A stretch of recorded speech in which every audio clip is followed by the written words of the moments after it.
Good afternoon, everyone. I am Angela Arnante, the Senior Program Officer of FEF. I'll be your host and moderator. So to give the opening remarks, we have an economist who is an independent director at RCBC, a trustee and teaching fellow of the Institute of Corporate Directors, where he lectures on corporate governance. He is also a national consultant of the PPP Center on PPP Risk Management under a technical assistance from the Asian Development Bank. His career also includes 25 years in Citibank. He participated in policy discussions on development, monetary, and banking policy issues and market policy reforms. He was awarded 10 Outstanding Young Men in Economics in 1992. He obtained his PhD in Business Economics at the Wharton Doctoral Programs, University of Pennsylvania in 1984, master's degree in Industrial Economics from the Center for Research and Communication in Manila, and his undergraduate degree in economics from the Ateneo de Manila University. Let us give a warm applause to our founding fellow and current trustee of FEF, Dr. Vaughn Montes. Thank you, Angela. Good afternoon. I am pleased to welcome the participants of this seminar on a topic which is a simple question, but which has profound implications, the economic future of our country, and on the prospective livelihood and careers of participants in this afternoon seminar. 10 reasons why students should support market. The alternative hypothesis to this question is the common experience of many young people as they grow in awareness of the problems of the economy and society to be attracted to ideologies which claim to give a comprehensive explanation of the roots of these problems and dangle solutions to the problems of society which purport to be infallible and inexorable, which is why I'm personally encouraged by the open-mindedness of our youthful participants to markets as a decentralized platform for persons to interact in society with full freedom and individual responsibility. It is my privilege to introduce our main speaker, who was a former Secretary of Finance, became the first Filipino to receive the internationally prestigious award as the Global Finance Minister of the Year from Euromoney in 1995. The next year, Euromoney named him as the Asian Finance Minister of the Year. In 1997, he was again recognized as Asian Finance Minister of the Year, this time by Asia Money. He is known nationally and internationally for public and international finance, having been chairman of the APEC and the ASEAN Finance Ministers. This was at the time of the Asian financial crisis, whose meetings he chaired that resulted in the landmark Manila Framework that will prescribe the steps to exit the crisis. He has also been a member of the boards of governors of the World Bank, IMF, and ADB.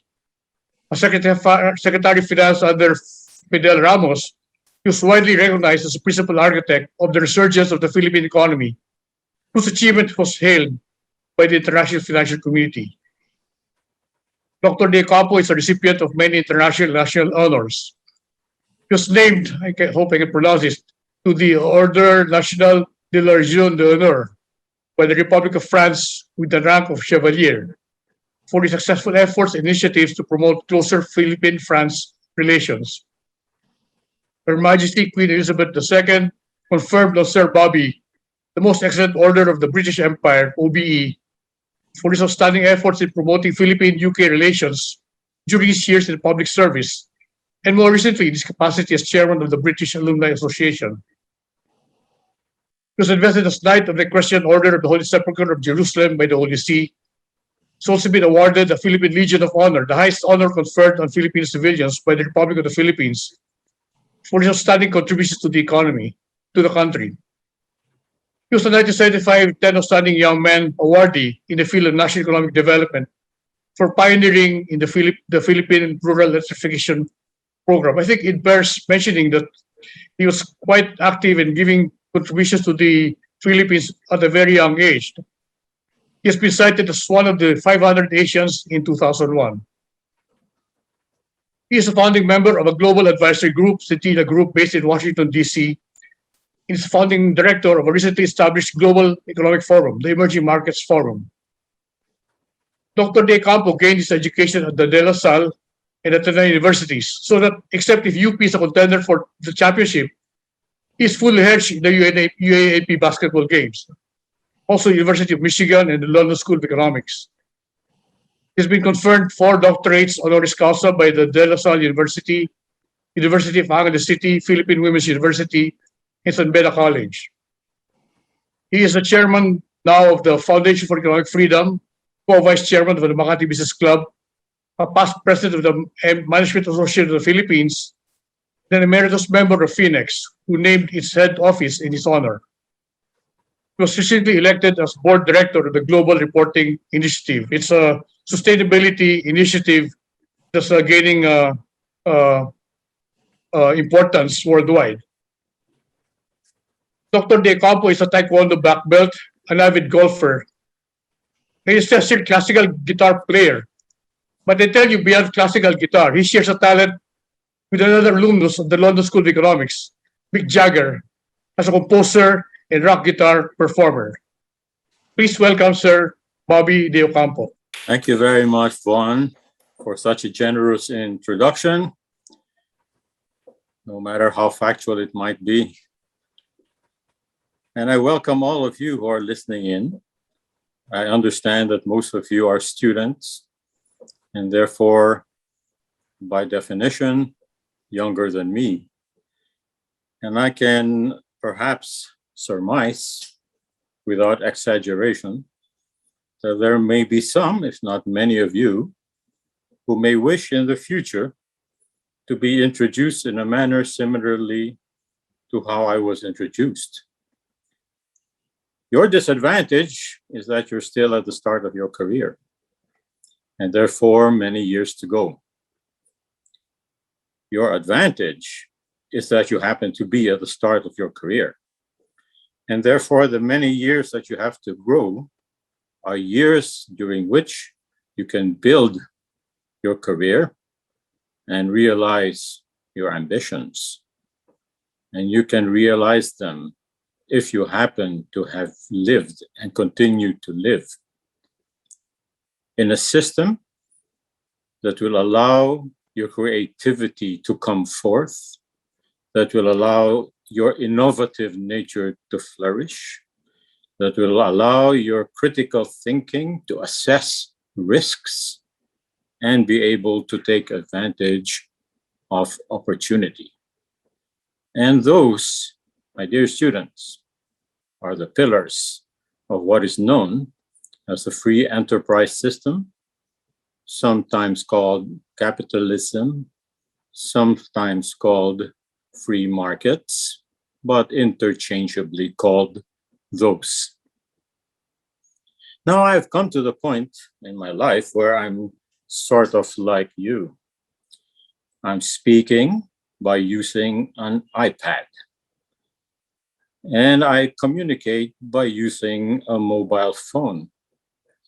And when I go home, I'll probably be riding in a comfortable enough car in order to head to the peaceful room where I can watch flat screen television and immerse myself in Netflix or video games, whatever it is that catches my fancy. Now I mentioned iPad, mobile phone, car, flat screen TV, perhaps even air conditioning. And I can go on and on and on with more and more lists and longer enumerations of the various things that have come forth. And all of those things that I have mentioned happen to be in our hands now because of the power of free enterprise and free markets.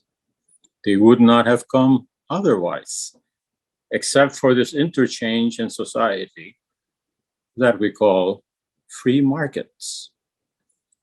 Now, I'm supposed to give you 10 reasons, but I'm almost tempted to say that having said what I've already said, the proof of the value of free markets is so self-evident that you should be able to defend it even by pointing at all the goods and benefits that surround you. But I guess it's not that self-evident because it has its nuances, and it does have many reasons to cite. The first, of course, derives from its history. In other words, it is better than the systems it replaced. The system it replaced sometime during the 16th century was called feudalism. And feudalism meant the lord of the feudal area owned you, your wife, your family, your land, and so forth and so on. And your job was to be able to produce what he dictates in order to support him, his family, his army, and so forth, and some of it for subsistence in order for you to be able to sustain yourself and your family. If there was capital accumulation at the time, such capital accumulation was directed towards what the ruling class would want. Maybe the building of cathedrals, maybe the building of pyramids, and so forth and so on. But as the so-called industrial age began to creep forward with the rise of textile industries and the guild system, the idea of mobilizing capital in order to produce goods by individuals began the rise of free markets and capitalism. So that is reason number one. It is better than the systems it replaced. Reason number two derives from the definitions of what are capitalism and free markets. The definition usually is that a free market or a capitalist system is an economic system in which private actors, private people, can interact with each other in a situation of supply and demand of goods and services in accordance with their interests, in accordance with their own innovation and reading of what is demanded that they can supply, and at prices that are objectively derived and not dictated. Another definition, of course, which provides a nuance, which we will come back to later, is that a free market is an economic system based on supply and demand with little or no government intervention or control. I gave you two definitions, mainly for the simplicity of following the argumentation. The first definition puts an emphasis on the fact that the root of it all has to do with individual freedom. That is the main word. People have to be free to interact with each other within society and within an economic system that is not dictated by the feudal lord. And it is derived by demand and supply because the actions of the parties involved in society depend on whether or not there is demand for something to supply, because you will not supply something that nobody wants. And therefore, this interaction between the supply of goods, services, products, and so forth and so on is the classical definition of the economic system, where freedom is the underlying principle and the actions of individuals in a free system as free men determine what is to be supplied, what is to be demanded, and how that interaction will provide an objective price that is not dictated from above. So the second reason that is good about capitalism derives from its definition. The third, of course, is deriving from its definition as well, is that it is a system that is not dictated arbitrarily by one person, group, or individual. It is a system that follows what we call the law of supply and demand. It does not follow demand and supply by law. Now, what is the difference between the two? Well, I already gave you an example, or at least an explanation of the law of supply and demand. But what is demand and supply by law? It is when an authority, most likely a ruler or a government, determines what is to be produced how much of it is to be produced, and at what price. There's a bit of price control involved. Has it ever been tried? Well, of course. And in some cases, it continues to be practiced. The first time I went to China was in 1976. That was 2 years after the death of Mao Zedong, and China was still more or less in a Maoist form of government, even though there were kind of political struggles going on.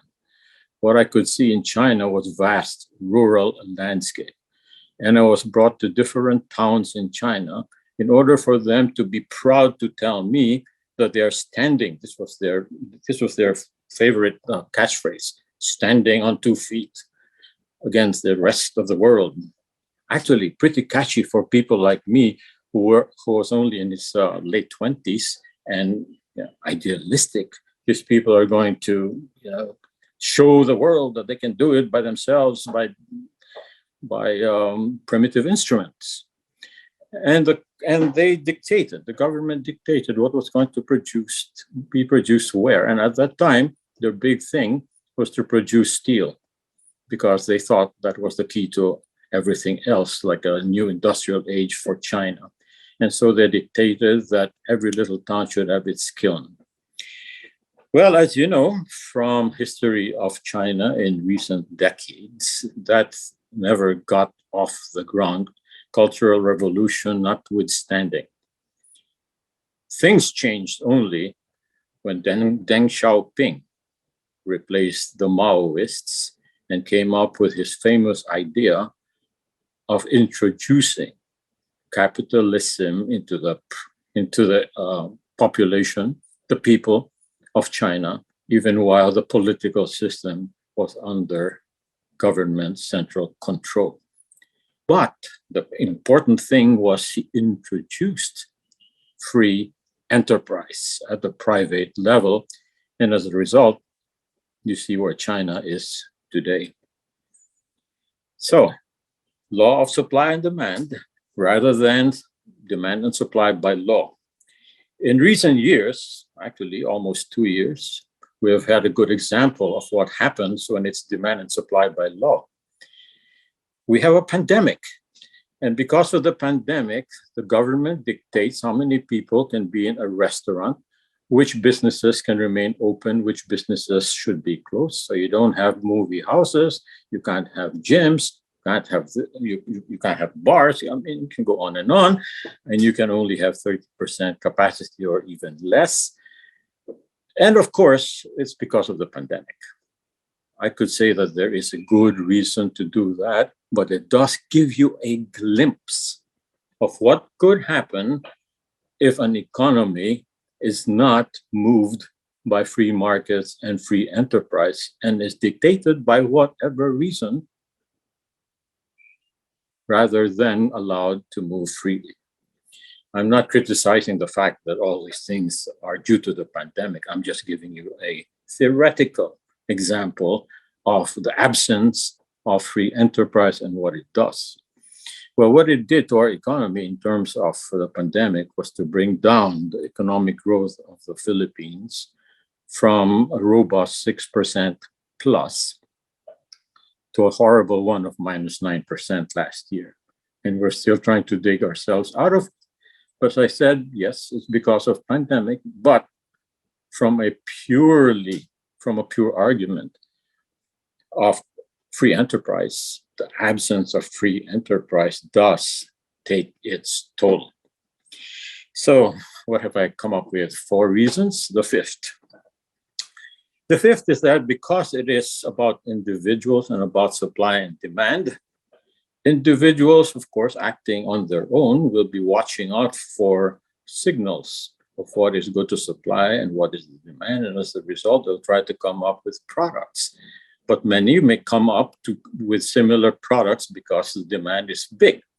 As a result, they will compete. And it is this dynamic of competition, which is part of the free enterprise system, and once again, not to be dictated from above, that allows the intersection of supply and demand to come up with an objective price. It is not mandated pricing. It happens to be what competition comes up with. Well, let me give you a quick example. Just a few years ago, if I were to buy a flat screen TV, I would probably be paying 250,000 pesos. Now, a pretty good one can be had for about 25,000. And the reason for that is not only because there was innovation on television technology, but because so many jumped into it.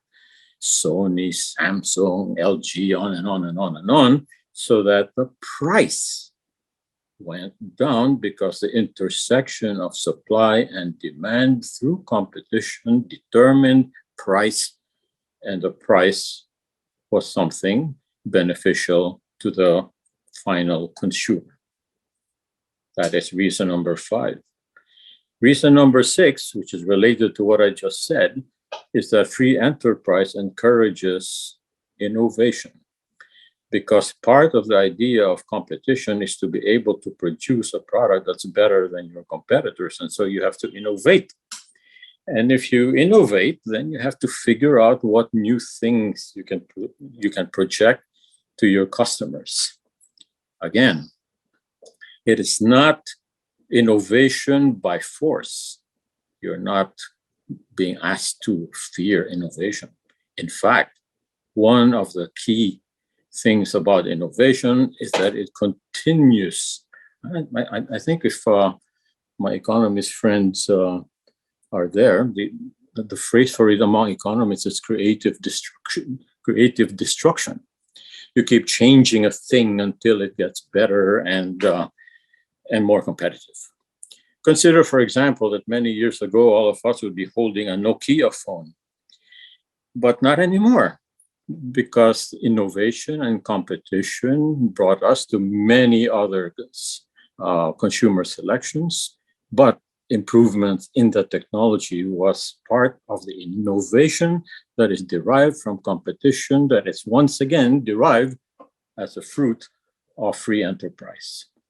This innovation, of course, is driven by one of the cardinal principles of free markets, which is it is motivated by incentives and not by punishments. And that incentive happens to be profit. A business or a person would continue to be in business if it is gainful.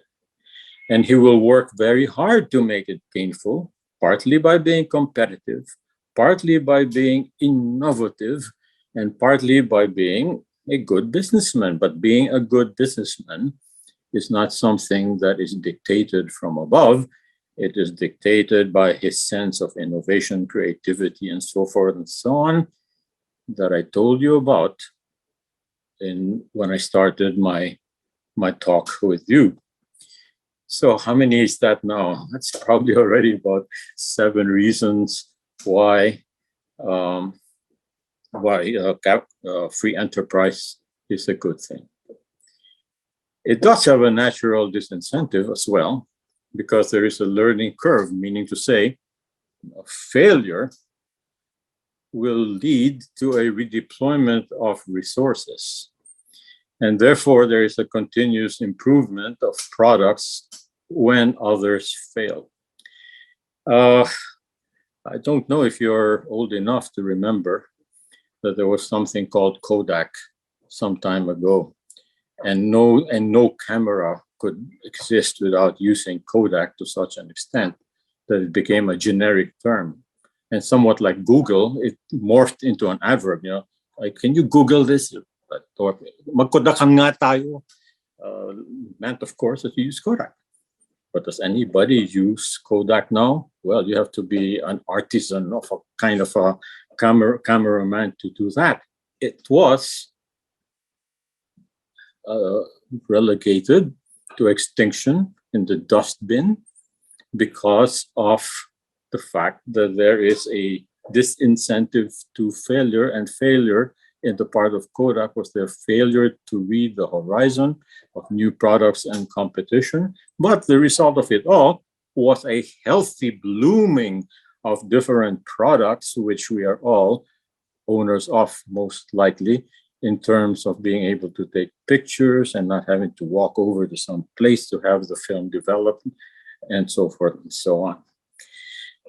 Now, just to summarize the history, the definition, the law of supply and demand, the competition involved, the innovation that results, the incentives that are in place rather than those of a ruler or a government, and the natural disincentive to arise from failure and therefore produce something responsive and new in a continuing effort to increase or improve the quality of life of all people. What else does it do? Well, it also helps to reduce poverty, not only because of employment, but because of the dynamic nature of the system itself.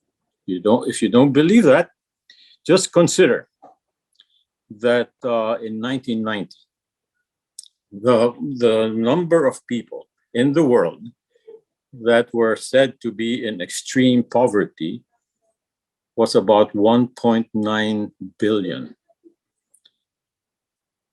In the mid-20th, 2015, 2017, it's somewhere there.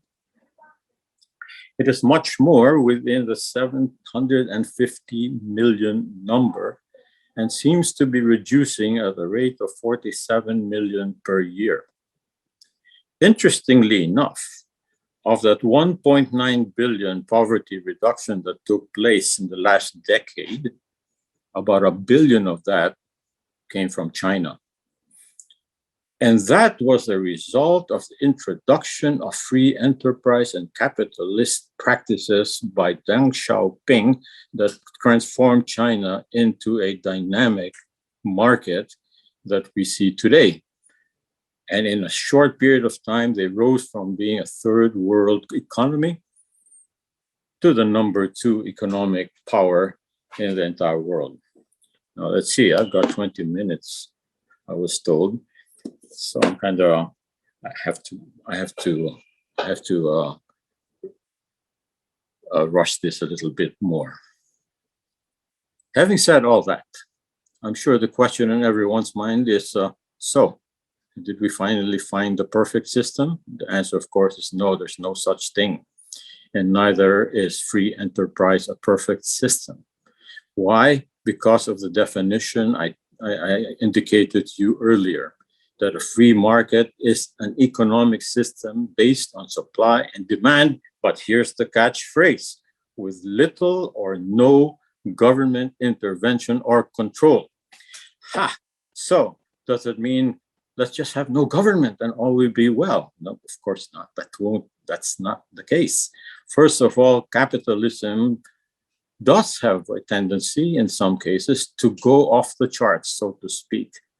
There is such a thing as oligarchic capitalism, where society, while apparently in a free enterprise mode, ends up in a situation where much of the enterprise starts being cornered, or you might say the lion's share of the benefits of such enterprise goes to fewer and fewer hands. And that has been always the problem of looking at income distribution and the gaps between the super wealthy and the not so super wealthy and the poor, even in democratic societies. So, should we not have government intervention? Well, government intervention is something one has to live with even in a free enterprise. But there's a difference between intervention and outright control.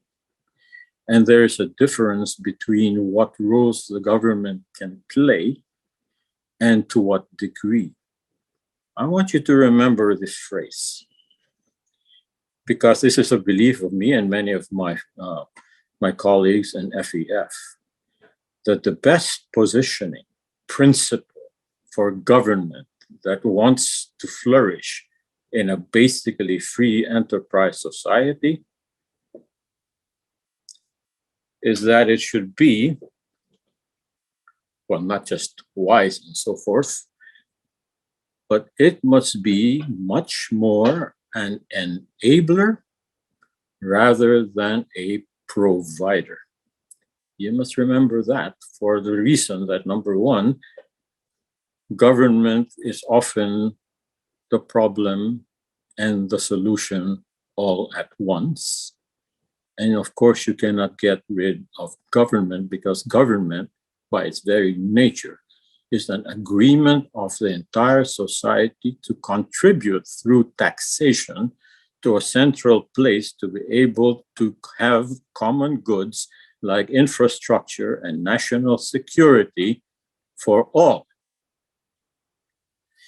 But sometimes, in the pursuit of these objectives, the government decides to play God and become provider. And that is when things become somewhat troublesome, especially when it gets into the economic sphere. For example, in the sector of agriculture, it had been observed many times in many countries, including the Philippines, that the land-holding classes were, in a sense, subjugating the land-working classes.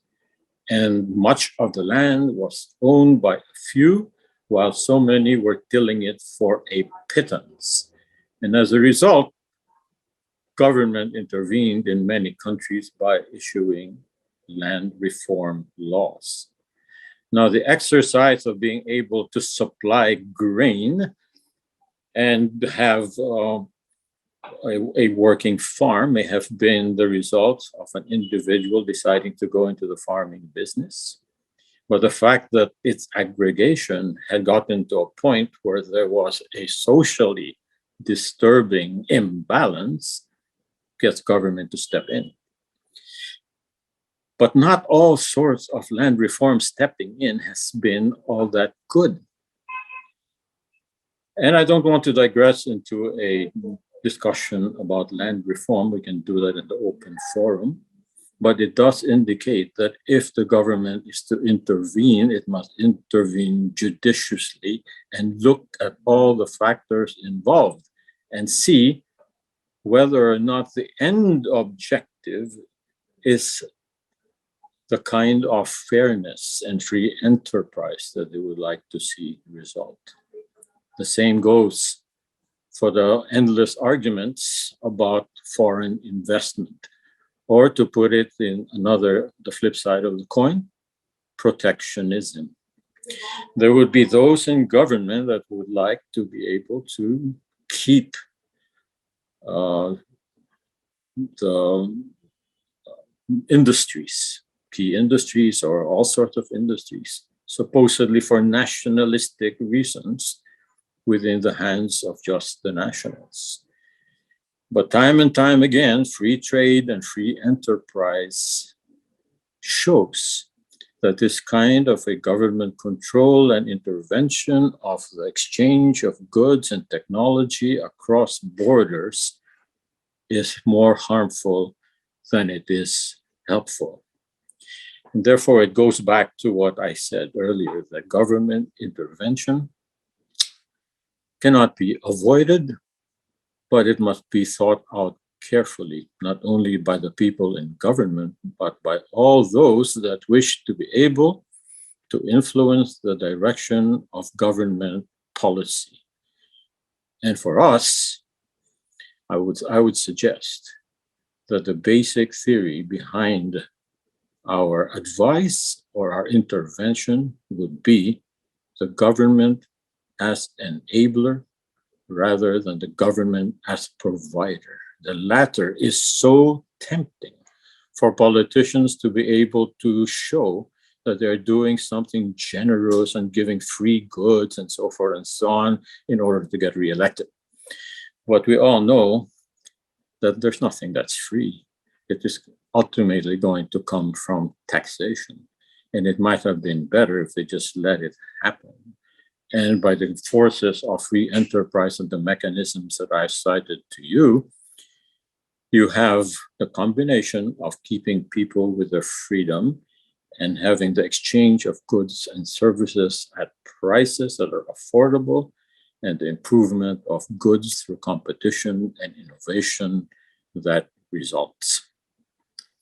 So it is important, therefore, that when we define free markets as an economic system based on supply and demand with little or no government control, that we are not saying that there should be no government control, but we are saying also that that government control should not be in the role of provider, providing things that are free. It is so tempting, and politicians all around the world always come back to dangle stuff that is supposedly free when it is not.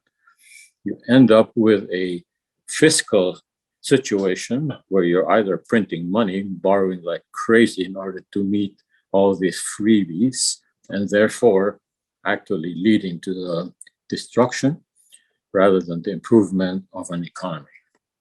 So, since I only have 20 minutes to do this, let me wind up. There are many advantages, I think I cited more than 10, to the free enterprise system, but it is not a perfect system. However, it has always to be continuously improved, and it is in our hands to keep it improving. You must therefore fight, as students like to do, for the ideals of free markets, because that will unleash your freedom, that will unleash your creativity, that will unleash your sense of innovation, risk-taking, and opportunity. But at the same time, you must be one participant in terms of making sure that the governance systems within which you operate are guided properly so that they enhance and preserve the basic tenets of a free enterprise society rather than reversing their good, even if the reasons appear idealistic. Do not aim to create a perfect economy. There is no such thing. And most attempts to create an imperfect economy end up with very imperfect persons ruling it, who, however, think they're God. So, dear students, I hope that was helpful enough for 20 minutes on a topic that probably has enough content in it to last a minimum of 2 semesters. Thank you very much. Okay, thank you, Sir Bobby, for that very we learned a lot, and we thank you for your words of wisdom, for giving us, all of us, 10 reasons, actually more than 10 reasons on why we should support free markets. And honestly, I feel like a student again, and it was an absolute privilege to hear this insight from you, Sir Bobby, so thank you very much. Okay, now here's the open forum part. Sir Bobby, there's a question here. Do you think, as an economist, that the economic provisions of the 1987 Constitution should be amended and reformed, especially removing the 60-40 rule of ownership? Actually, there have been amendments to that already since 1987. There was a long list of entities and so forth that were part of, that were restricted from foreign investment. I don't remember how long they were. But during the Ramos administration, we cut that down significantly. And in fact, it is also during that administration that we introduced what ended up to be called Build, Operate, and Transfer, which is a landmark move of being able to bring private enterprise or the private sector into a business that was hitherto thought to be exclusively the realm of government, namely the building of infrastructure. And as a result, we were able to build quite a bit of infrastructure at that time. But of course, it's not over yet, because we happen to be one of the worst ranked countries in the world when it comes to openness to foreign investment. In spite of the fact that we're surrounded by example after example of countries that have flourished because their foreign investment rules and regulations were much more liberal than ours. So yes, the answer is yes. And in fact, I'm aware, and maybe President Totti can embellish this a bit, that the FDF is now deeply involved and also pushing for the liberalization of a necessary infrastructure that has been in the hands mainly of a few, or does not invite in foreign investors, and that happens to be what is known as the Public Services Act, where we feel that free enterprise combined with foreign investments, which is of course a tenet of free trade, would allow competition to flourish and make these much more efficient and provide a better quality of service to the citizens. Koti, if you want to embellish that, please feel free. Yeah. Well, I want to address this directly because, many students are under the impression that economic nationalism is about keeping out foreigners. That is not the case. China is the second biggest destination for foreign investments. They welcome foreign investments. Singapore became prosperous on the base of foreign investments, Hong Kong, Taiwan. So that is not true that economic protectionism equals economic nationalism. For me, economic nationalism means planting the flag of your country through your goods. That's why now you have South Korea. They're even exporting their culture, right? Through K-pop, K-drama, and all of that. Squid Games. Do you know that BTS has foreign capital behind it? The company that manages BTS has foreign capital. Here in the Philippines, that will never happen because we have restrictions in 100% prohibition of foreigners in mass media. So economic nationalism, protectionism, actually is the reason why the Philippines has lagged behind other countries. It is because we are restricting ourselves and not opening it up, to other ideas, other capital. Let us not be afraid of foreign investments because the Filipinos can compete, as shown by Jollibee, for example. It's able to defeat McDonald's, right? So let us not be afraid, and let us not. I know here in the Philippines, the youth has been tempted to go to become, say, leftists and be anti-foreign. That is incorrect. We can. The country can become rich and strong and be proud of itself by welcoming foreign investments. So as to the Public Service Act, it's right now being deliberated in the Senate. The purpose of that bill is to remove telecommunications and transport as being public utilities and therefore not subject to the 60-40 rule. We don't know yet if it will pass the Senate, as there are some senators who want to keep it as it is. But if that thing is passed, many telcos, for example, want to come in here and offer their services. Japan's KDDI, SoftBank, etc. Even Elon Musk's Starlink want to be able to provide broadband services here in the Philippines. So I would like to tell the students that you know, economic nationalism really means actually exporting our goods and services abroad. It's not keeping out foreigners. Thank you. Okay. Thank you, Sir Toddy and Sir Bobby. If I remember my research, I think Philippines is the only country in Southeast Asia that has a restriction in its constitution when it comes to accepting investments into their countries. So in relation to that, there's a follow-up question here.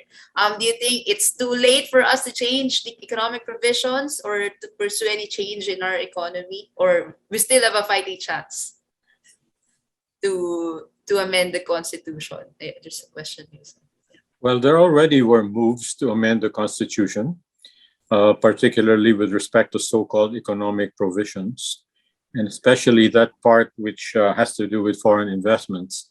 There had been a proposal to loosen our restrictions on foreign investments significantly, and just add a phrase that says something to the effect that unless Congress rules otherwise, just about everything is open to foreign investment. Now, it hasn't flourished yet for many reasons. Some were very reluctant to diddle about with the Constitution because it provides an opening to the usual trapos to extend themselves in office forevermore, and that was a disincentive. I haven't lost hope. And many of those who are pushing this idea will continue to push it. So we just have to let the election season blow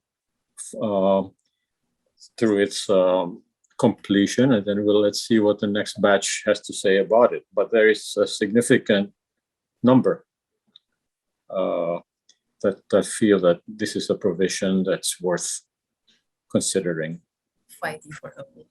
Thank you, Sir Bobby. And in relation to that, there's another question here. Would opening the country to FDIs defeat oligarchy capitalism in the country? And is there anything we can do to dismantle the oligarchy capitalism that exists? Ooh, I'll pass that to Toti. Well, the way to dismantle is to enable competition. Because right now, the oligarchy probably is making money from rent. The fact that there's no hardly any competition, and therefore they can afford to provide poor service and high prices for their services. But if there's competition, then they will earn it. They will earn their profits by innovating. Just what Sir Bobby said.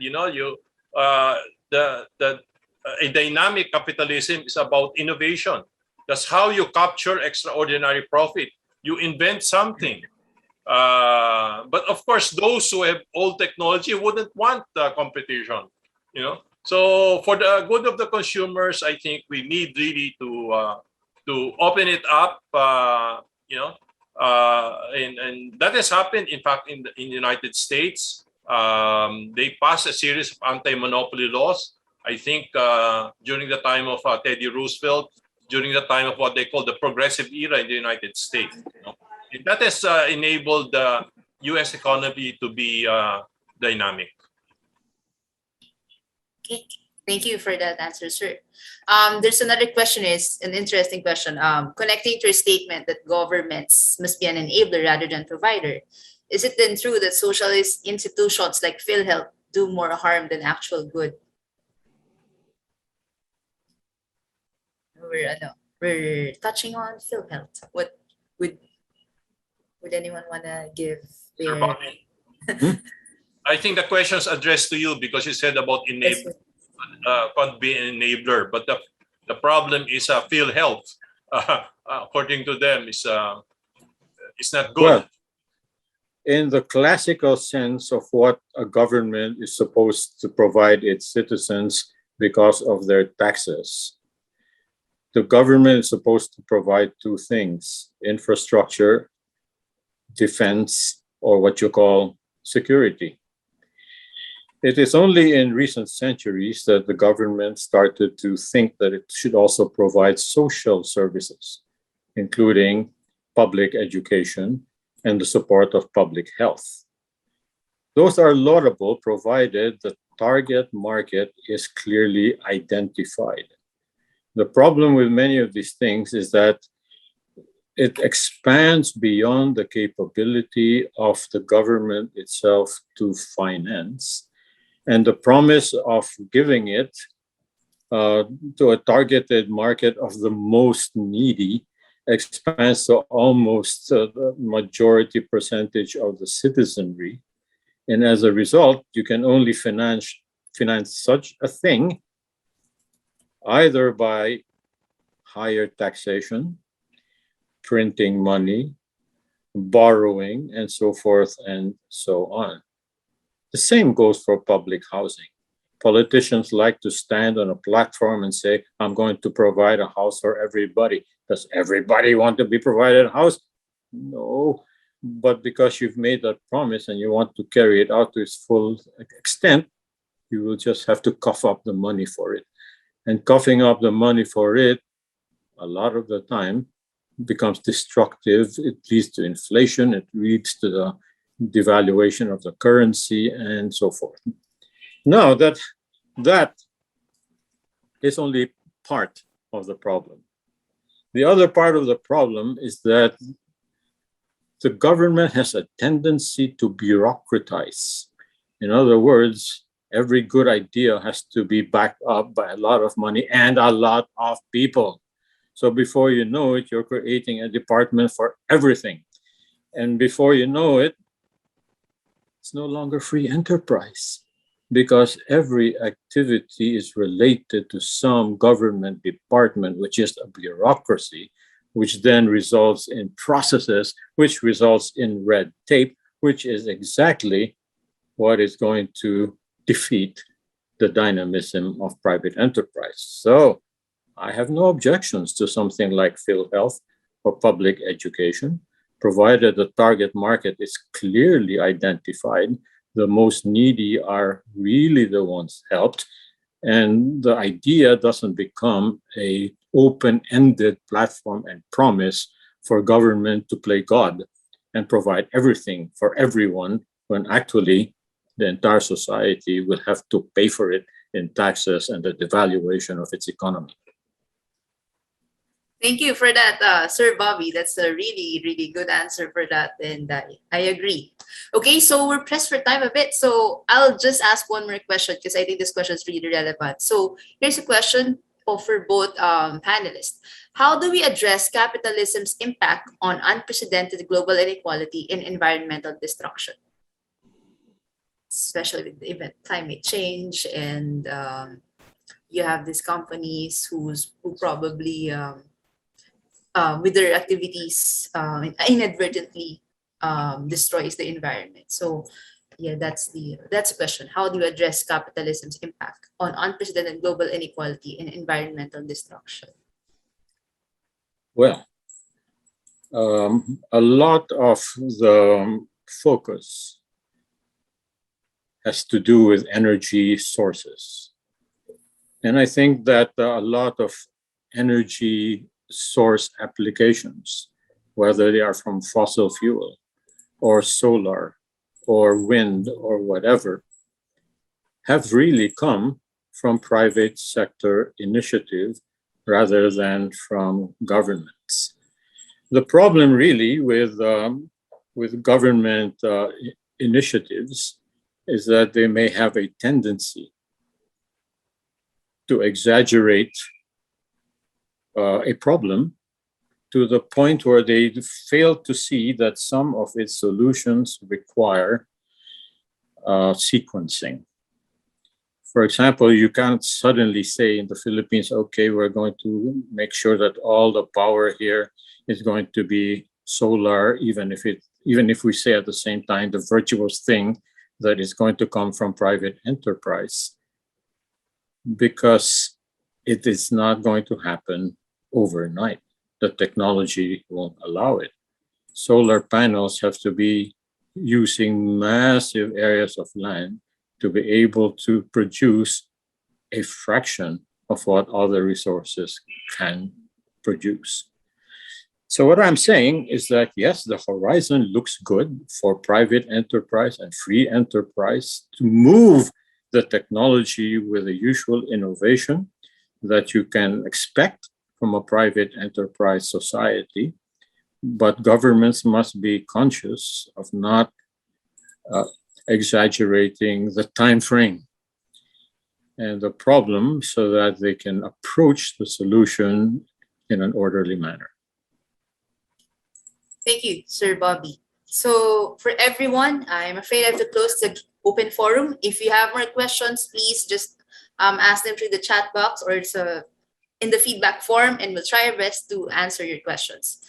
Okay, moving forward. Now, this event would not have been possible without our esteemed partner, the Students for Liberty.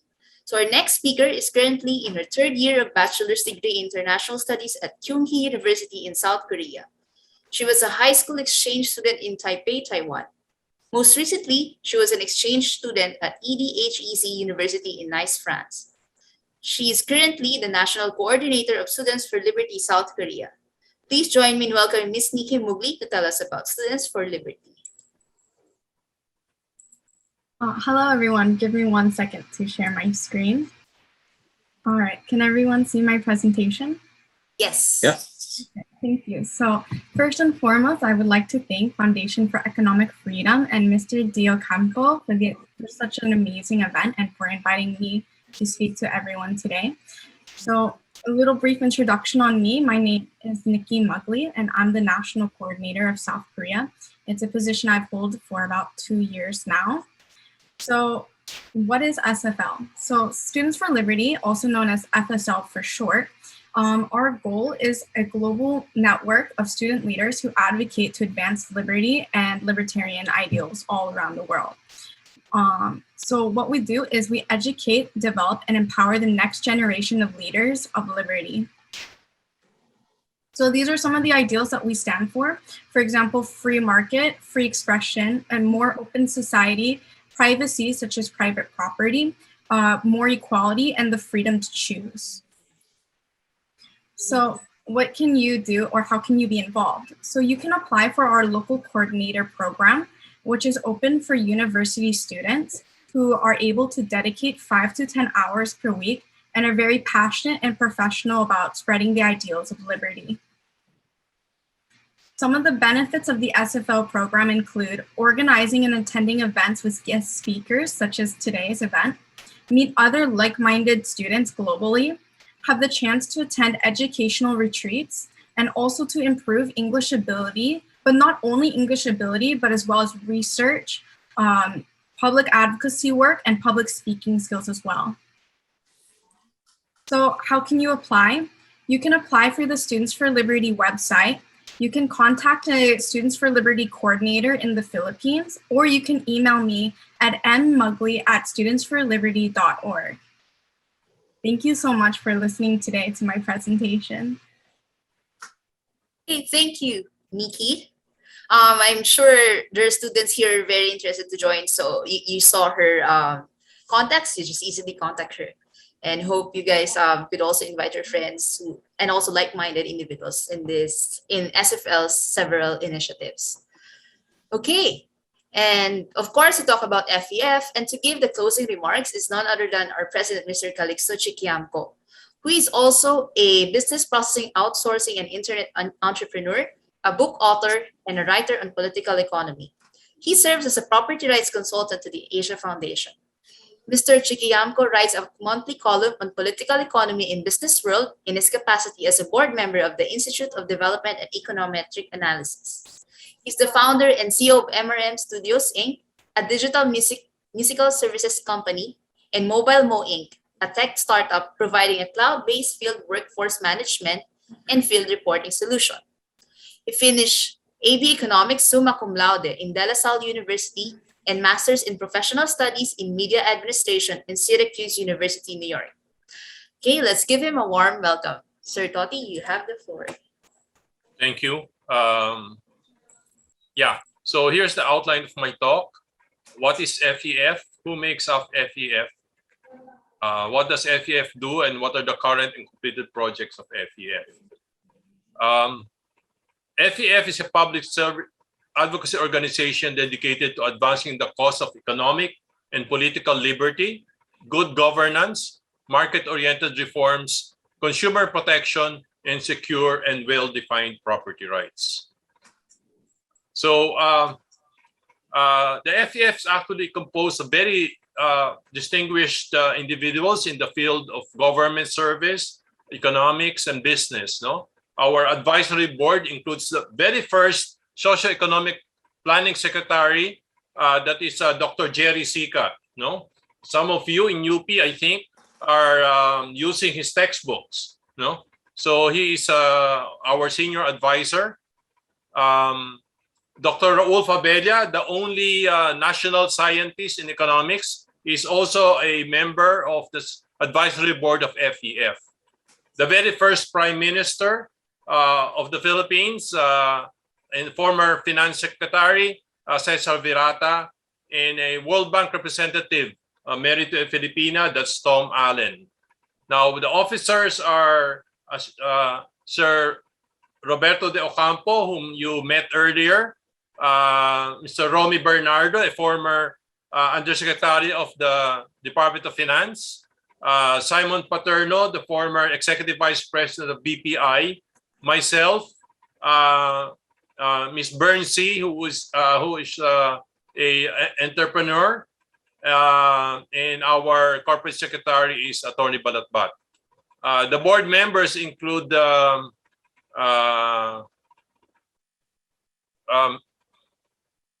Joseph Angeles, Art Corpus, Philip Medalla, Bong Montes,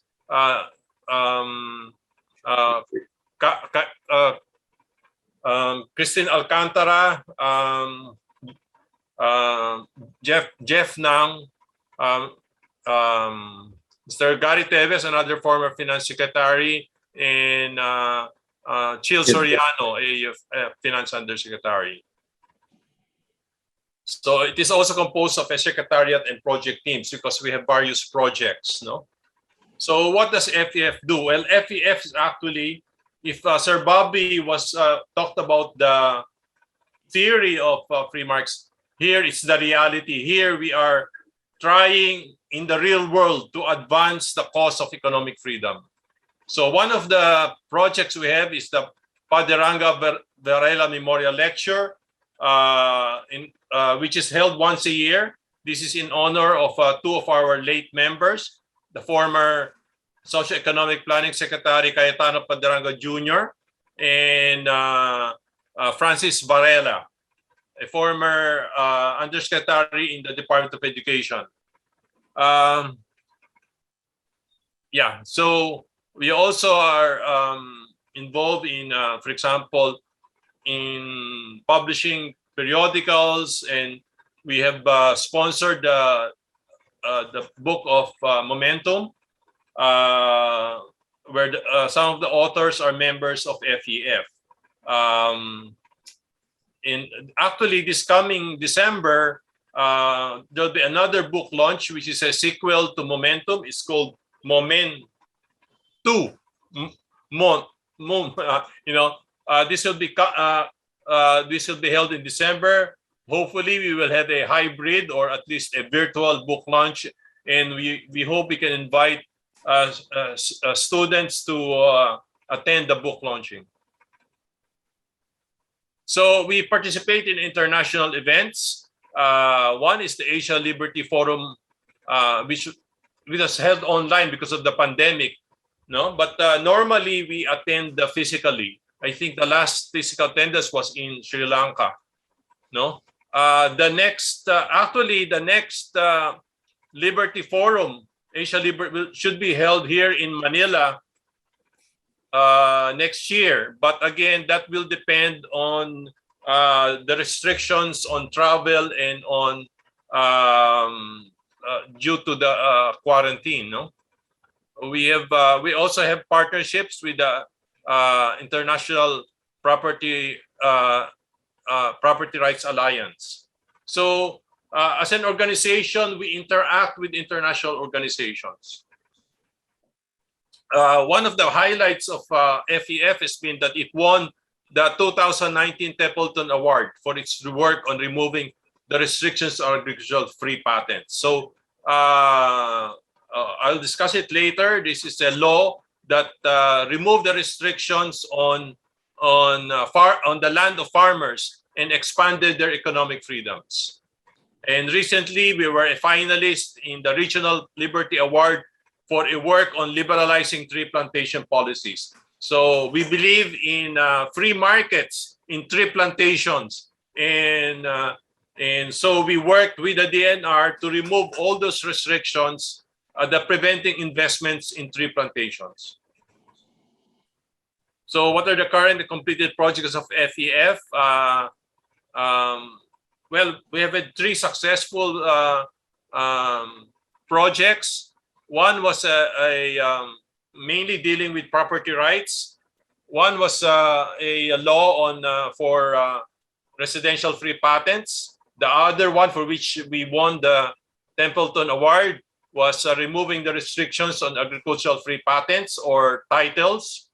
And the third was recently done, is RA 11573, which simplified the titling of lands. At the same time, it extended the right of farmers to title their lands to any time. That law expired last year, but this law extended that to at any time. So we're a believer in strong property rights, and that's the reason for that we have advocated for these laws. Through also a foreign foundation, Omidyar Foundation, we have been promoting what they call technology for property rights. And one of these is we've been in the forefront of, together with government, of developing drones to be used for land surveying and land titling. So right now, we are very active in trying to push for agriculture sector reform, because agriculture is faring very poorly in the Philippines. Growth is below even population growth, and for us, the reason for that are restrictions in the rural land market. So we are right now advocating for removing all those restrictions. Forestry reforms, again, the problem in forestry, there's a contradiction in forestry. The Philippines has a huge potential in the forestry industry because it's mountainous, it's in a tropical area, and it can produce a lot of trees. But how come there are no investments in tree plantations? Well, that's what we want to tackle with these 2 reforms: the creation of forest economic zones and forest cadastre. So, well, this is one of the achievements of FEF. We worked with the DNR to issue DAO 2020-18, which streamlines the harvest and transport rule for tree plantations. This is what I mentioned to you about it. Right now, this bill has been passed in the House and it's in the Senate, and FEF is quite active in advocating for this and engaging with our senators. It is meant to allow foreign investments in transport and telecommunications, which at the moment is barred by our Constitution. So recently, we received a grant from the Atlas Network in partnership with the Fraser Institute to undertake an economic freedom audit. No, so the purpose of this to come out with a ranking of countries on the basis of their economic freedom indices. So for students, we have an internship program. We are open to internship opportunities for those in economics and development majors, and also communication undergraduates. We have had, I think, students from UAP, UP Los Baños, etc. So it's open. If you are interested, do write to us, and we may take you in as an intern. So here's our contact information. So if you are interested to interact with us, please do so. Thank you. Okay, thank you, Sir Toti. Sir Toti, just want to ask, do you have any final words or for your closing remarks? Or Well, as a closing remarks, I want to thank everybody who contributed to the seminar. Of course, the staff, the attendees. We had at least 100 earlier participants, and of course our chairman, Sir Bobby Do Campo, who taught us about the advantages of a free market society, and also the coordinator for Students for Liberty, Nikki Mugli. Thank you very much for attending. Again, I want to reiterate what I said earlier. A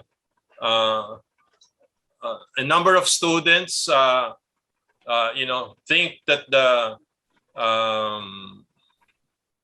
again, economic nationalism, restrictions, government intervention is the fashionable thing to do. That they equate this with patriotism and economic nationalism. Nothing can be farther from the truth. If you look at it, the Philippines used to be the second richest country in Asia, but it became the sick man of Asia. It declined with the imposition of economic restrictions, with the decline of economic freedom. And it is only going to prosper if it's able to expand the boundaries of economic freedom. So we hope that students will start early and organize Students for Liberty chapters in their respective universities. Thank you. Okay, thank you, Sir Toti, for that. Again, we thank each and everyone for joining us today. We passed beyond 3 p.m., but thank you for still staying with us. The discussion has been really interesting. Please don't forget to answer the event evaluation form posted in the chat box, and we'll be basing our next events on your responses. For interest participants, we'll be sending out your certificate of participation as well, and also the PowerPoint presentations of FEF and SFL. And yes, just check out the link and stay safe and enjoy the rest of your day. Thank you very much again.